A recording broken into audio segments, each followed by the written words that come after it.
Hi friends, welcome back. News ये आ रही है कि म्यांमार ने बांग्लादेश के ऊपर हमला कर दिया है। बांग्लादेश पर बहुत बड़ा हमला, बॉर्डर पर कब्जा, चौंक गया भारत। अराकन आर्मी वही।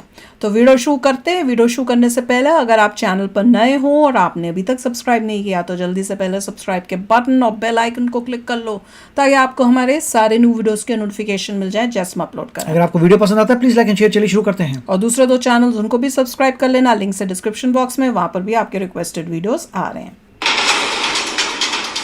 ये तो प्रॉपर लड़ाई लग रही है। बांग्लादेश पर बहुत बड़ा हमला हुआ है। बांग्लादेश की 271 किलोमीटर सीमा पर पूरी तरह से कब्जा कर लिया गया है। यहाँ तक कि दावे किए जा रहे हैं कि बांग्लादेश के टेक्नाफ शहर पर भी कब्जा कर लिया गया है। बांग्लादेश भारत को धमकी देने में व्यस्त था, लेकिन म्यांमार के एक विद्रोही संगठन ने बांग्लादेश की सीमा पर ही कब्जा कर लिया है। ये विद्रोही संगठन बांग्लादेश पर जबरदस्त हमले कर रहा है। हमले इतने भीषण हैं कि बांग्लादेश की सेना म्यांमार बॉर्डर से भाग गई है। म्यांमार के विद्रोही संगठन अरकान आर्मी ने बांग्लादेश में घुसकर हमले किए हैं। अरकान आर्मी रोहिंग्या मुसलमानों और बांग्लादेशी मुसलमानों पर ड्रोन से हमले कर रही है। कई लोगों का तो यहाँ तक कहना है कि अरकान आर्मी भारत को खुश करने के लिए बांग्लादेश के टुकड़े करना चाहती है, क्योंकि अरकान आर्मी चाहती है कि भारत अपना कलादान प्रोजेक्ट पूरा करे। अब इस दावे में कितनी सच्चाई है उस पर चर्चा करेंगे, लेकिन पहले आपको दिखाएंगे कि कलादान प्रोजेक्ट क्या है, अरकान आर्मी क्या है और अरकान आर्मी बांग्लादेश की सीमा पर कब्जा करके क्यों बैठ गई है। दरअसल बांग्लादेश दो देशों के साथ बॉर्डर शेयर करता है। बांग्लादेश के तीन तरफ भारत है तो एक तरफ म्यांमार। म्यांमार का रखाइन इलाका बांग्लादेश से लगता है। अब बांग्लादेश के खिलाफ रखाइन स्टेट में अरकान आर्मी आकर खड़ी हो गई है। पिछले कुछ दिनों से अरकान आर्मी बांग्लादेश पर ताबड़तोड़ हमले कर रही है। आप जानते ही हैं कि म्यांमार में गृह युद्ध चल रहा है। म्यांमार के अलग अलग इलाकों पर अलग अलग विद्रोही संगठनों का कब्जा है। ऐसे में रखाइन इलाका जो बांग्लादेश से लगता है, वहां अरकान आर्मी का राज है। आप बार बार जिन रोहिंग्या मुसलमानों के बारे में सुनते हैं वो रखाइन के रहने वाले ही हैं। रखाइन में 30% आबादी रोहिंग्या मुसलमानों की है तो 60% से ज्यादा बुद्धिस्ट हैं।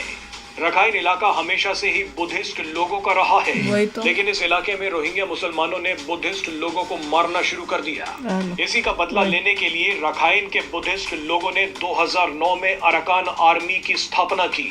अभी तक तो अरकान आर्मी सिर्फ रोहिंग्याओं से ही जंग लड़ रही थी, लेकिन जब से बांग्लादेश में मोहम्मद यूनुस की सरकार आई है तब से अरकान आर्मी ने बांग्लादेश पर भी हमले शुरू कर दिए हैं। अरकान आर्मी का मानना है कि बांग्लादेश में मोहम्मद यूनुस की सरकार आने की वजह से रोहिंग्या मजबूत हो सकते हैं।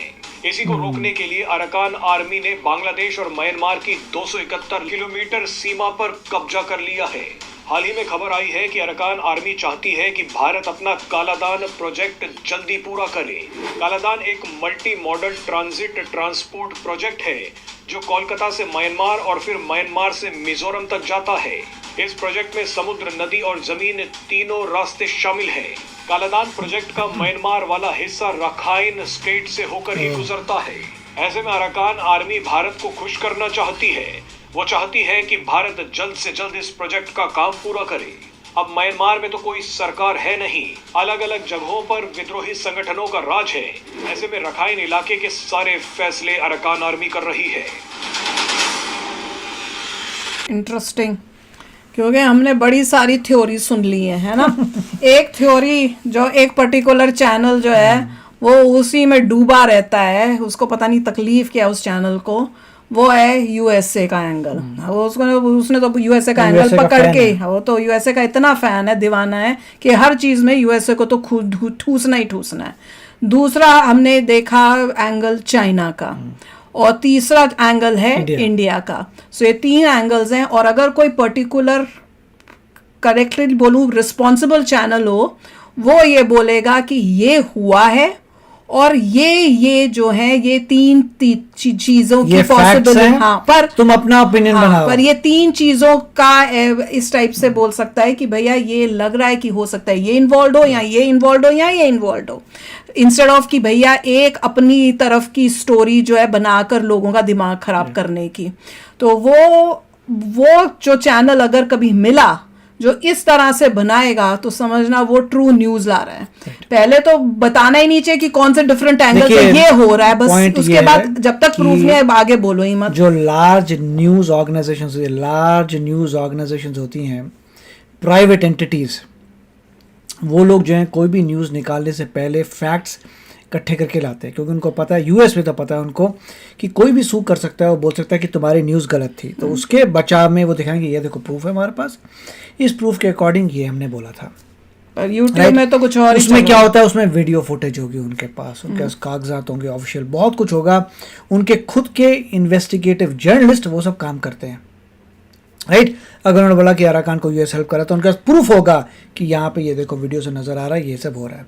बिना प्रूफ के वो लोग कुछ नहीं बोलेंगे। इसीलिए जब हम कहते हैं कि कोई भी अगर छोटा मोटा इंसान कुछ बोलता है तो वो सिर्फ लोगों को इकट्ठा कर रहा है, उसके पास कोई प्रूफ नहीं होता। They are just like that, mockery बना रहे हैं, जस्ट लाइक दैट गॉसिप कर रहे हैं, जस्ट लाइक दैट न्यूज़ बेचने के लिए कुछ ही बोल रहे हैं। अगर रेप्यूटेड होता है तो उसको बहुत सारी चीज़ें प्रूफ लेना पड़ता है जिससे वो सूना हो जाए और उसकी ब्रांड वैल्यू कम ना हो जाए।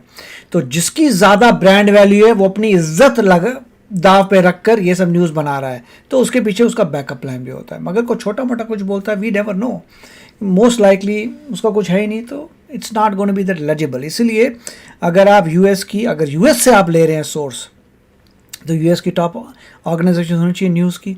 और अगर इंडिया के ले रहे हैं तो इंडिया की टॉप होनी चाहिए न्यूज़ ऑर्गेनाइजेशंस जो रिस्पॉन्सिबल हैं, जो बोलेंगे भैया कल को मैं सू कर दूं तो क्या होगा। रेप्यूटेबल न्यूज़ वाले हों, ये नहीं कि जो बस मिर्च मसाला लगाने के लिए कुछ व्यूज। मगर मैं बात कर रहा हूँ न्यूज़ ऑर्गेनाइजेशंस की। फिर आते हैं बीच के लोग जो बोलते हैं कि हम तो मीडिया नहीं, और यूट्यूब में पूरा गंद मचा रहे हैं, बोल रहे हैं हम तो मीडिया नहीं है। अरे तुम यूट्यूब में बैठे हुए कर रहे हो तो मीडिया नहीं, तो और कौन सा मीडिया आएगा। तो पॉइंट वही है, फिर तुम किसकी बात कैसे मरोड़ते हो, दैट इज़ अ प्रॉब्लम। एक वीडियो में किया था जिसमें मैंने खास बताया कि कैसे वॉइस ऑफ अमेरिका ने कोई न्यूज़ डाली थी जिसमें बांग्लादेश में क्या यूनिस गलत कर रहा है या कुछ उस टाइप से था, मुझे एग्जैक्टली याद नहीं है। मतलब करेक्ट न्यूज़ दी है, एंटी जो हो, मतलब वो फेवर नहीं कर रहा था वॉइस ऑफ अमेरिका बांग्लादेश में जो अभी करंट सिचुएशन है, वो यही बता रहा था कि कुछ गड़बड़ है, मुझे एग्जैक्ट न्यूज़ नहीं पता। अब वो उसको अप्रिशिएट करने की जगह या सिर्फ बताने की जगह कि वॉइस ऑफ अमेरिका ने ये न्यूज़ दी है, उसको कैसे बात को पलट के अपनी इस तरफ लोगों को अपना तरह से सोचने के लिए एंटी अमेरिका करने के लिए क्या बोला, मैं फिनिश कर लूं पहले, क्या बोला उसमें कि भाई उनको कुछ ऐसे था कि जबरदस्ती उनको मजबूरी में ये लिखना पड़ा, अरे ऐसी को मजबूरी हो जाएगी कि वो लिखना पड़ा।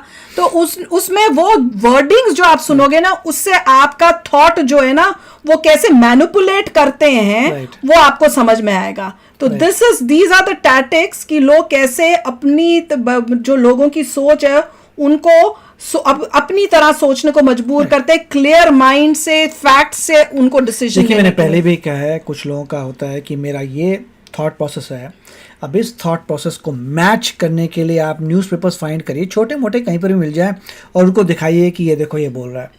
बट शुरुआत होती है उसके इंसान के अपने प्रोसेस से, थॉट प्रोसेस के अकॉर्डिंग आप ढूंढते न्यूज़। आप ये नहीं है कि न्यूज़ के सुनने के बाद अपना बताएंगे, नो। तो ये भी होता है, it is not in every video, in some videos जो भी है। बट हमारा ये है कि जहाँ पे हमें नज़र आता है वी से इट, राइट। अगर ये एक इंसान को ओपिनियन है, आपको ओपिनियन नहीं सूट करता, that's fine, no problem, it is okay. But अगर आपको पता है कि हमारा चैनल कैसा है तो why what are you doing in our channel then?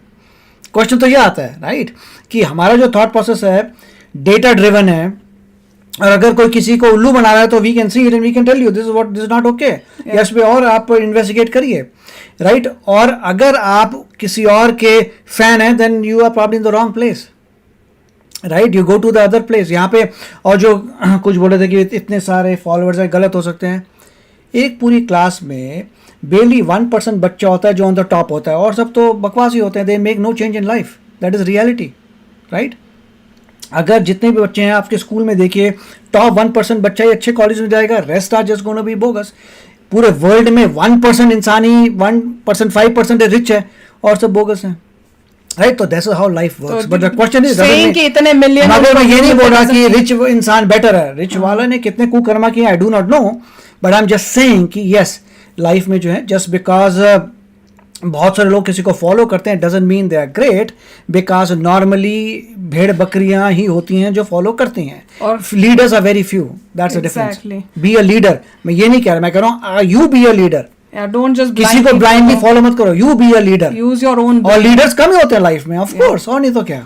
अब जैसे आप न्यूज सुन रहे हो तो आपको उसी टाइम स्ट्राइक होना चाहिए, भैया इस बंदे ने ये वर्ड क्यों यूज किया, सीधे क्यों नहीं बोला गया कि वॉइस ऑफ अमेरिका में ये न्यूज आई. और अगर आप ब्लाइंडली किसी को फॉलो कर रहे हो तो unfortunately you don't have intellect, that's why you are following somebody. अपना ब्रेन होता तो you would have your own thought process. Exactly. पर anyway we try our best, क्योंकि हम जैसे अपने बच्चे को कहते हैं कि you need to think openly, और वैसे ही सोचो, do not follow somebody else just like that. Follow करने की जरूरत नहीं, अपने दिमाग से सोचो. दैट्स वही हम काम कोशिश करते हैं कि यहाँ यूट्यूब चैनल में अपने इंडियंस को, अपने जो वहां बैठे हैं अपने देश की तरक्की के लिए, वो भी उसी टाइप से सोचें. क्योंकि आप क्रिटिकली जो है किसी के जो जैसे इंसान बोल रहा है वो ध्यान से सुनते नहीं है. कोई ये नहीं बोलता कि मैं आपके लिए न्यूज लेके आया हूँ. You don't bring it. The point is, जो भी वो ऑर्गेनाइजेशन है वो उसे तुम्हें हायर किया है to show the news. You not, अगर कल को पैसा ना मिले तो कौन किसके लिए क्या लेके आएगा, कुछ लेके नहीं आएगा, राइट. मतलब कहने की बात है. अभी होता है कि पूरे वर्ल्ड में इस चीज को देख रहे हैं. हाउ डू यू नो पूरे वर्ल्ड में, जैसे अगर कोई आता बोलते थे कि ऐसी बड़ी न्यूज है पूरे वर्ल्ड में उसको देख रहे हैं, सारी दुनिया देख रही है. हाउ डू यू नो पूरे वर्ल्ड में देख रहे हैं भैया? Are you kidding me? Every country in the world, everybody, हर बंदा उसको देख रहा है. वही तो कह रहे हैं, उससे पता चलता है. टोटल एब्सर्ड है पूरा. एग्जैक्टली. जो इट्स रॉन्ग. जब आप ये चैनल्स में ये वर्डिंग सुनते हो आपको समझ में आता है कितना रिस्पॉन्सिबल, कितना तुम रिस्पॉन्सिबल हो. करेक्ट. एक तरीका होता है किसी चीज को बोलने का कि बहुत ही क्रिटिकल बात है, आपको पता होना चाहिए फॉर जो भी आईएएस के लिए, राइट. गोल ये था आईएएस के टीच करने के लिए, बट आई डोंट नो उसका थीम कहाँ जा रहा है और कितने बच्चे उससे हेल्प हो रही है उनको आईएएस के लिए. I do not know. I do not think you will get help from there. You are, जितना बायस उसमें क्रिएट हो रहा है, जाओगे इंटरव्यू में सीधा फेल हो जाओगे भाई. इतना तुम्हारे दिमाग को मैनिपुलेट करके तुम्हें फॉलोअर बना रहे. IAS doesn't need followers, this is making big, they need leaders. और हम लोग तो दोस्त हर एंगल पे करते हैं. हम कहते हैं चाइना का भी एंगल हो सकता है अब इसमें, yes that could be a possibility. USA का that could be a possibility. पर उसको प्रूव करने के लिए थोड़ा हम लगे रहते हैं कि भैया मैंने, क्योंकि मैं इसके एंटी हूं तो मैं प्रूव ही करके छोड़ूंगा, चाहे वो हो नहीं, न्यूज को ट्विस्ट कर दूंगा मैं तो चलो यार. Anyway, this is another angle कि इंडिया के साथ हो सकता है. एंड देखो, इंडिया के साथ अगर इंडिया कर रहा है तो मैं कह रही हूँ वेल एंड गुड. तो वैसे ही अगर आप लोगों को ये न्यूज मिले कि इंडिया कर रहा है तो आप खुश होगे नहीं होगे कि होगे ना. तो वैसे ही अगर यूएसए कर रहा है तो फिर क्या तकलीफ हो रही है. बहुत कम लोग होते हैं जो फॉलोअर्स होते हैं जो लाइफ में जो किसी की बात सुन के लीडर बनते हैं. Very few people. वो तो कभी नहीं हो सकता. Even if a few people understand this and become leaders, it's a great thing. हम बोल रहे हैं be a leader, don't be a follower. YouTube में hardly there are few selective probably channels जो एक्चुअल में आपको इंटेलिजेंट बनाएंगे. Others are just fooling you. That is the truth. तो चलो यार, अब इससे ज्यादा क्या बोल सकते हैं हम.